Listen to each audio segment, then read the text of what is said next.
अस्सलामु अलैकुम वरहमतुल्लाहि वबरकातुहू। लिकोरिया एक ऐसा ख़तरनाक मर्ज़ है जो औरत को ऐसे खा जाता है जैसे लकड़ी को घिन खा जाती है।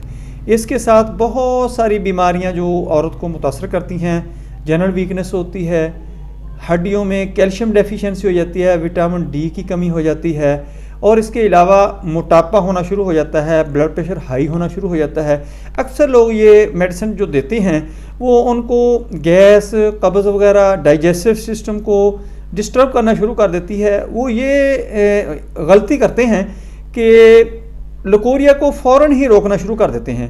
लिकोरिया चूँकि अंदर इन्फेक्शन होता है जिसकी वजह से वो मवाद आ रहा होता है। इसका बेहतर इलाज यही होता है कि पहले उस मवाद को जो वहाँ पर टॉक्सिन बन चुकी है उसको डिस्चार्ज किया जाए, ड्रेन किया जाए, फिर उसकी ट्रीटमेंट की जाए कि वो रिकवरी हो जाए। इंशाल्लाह 100% आपको रिज़ल्ट मिलेगा।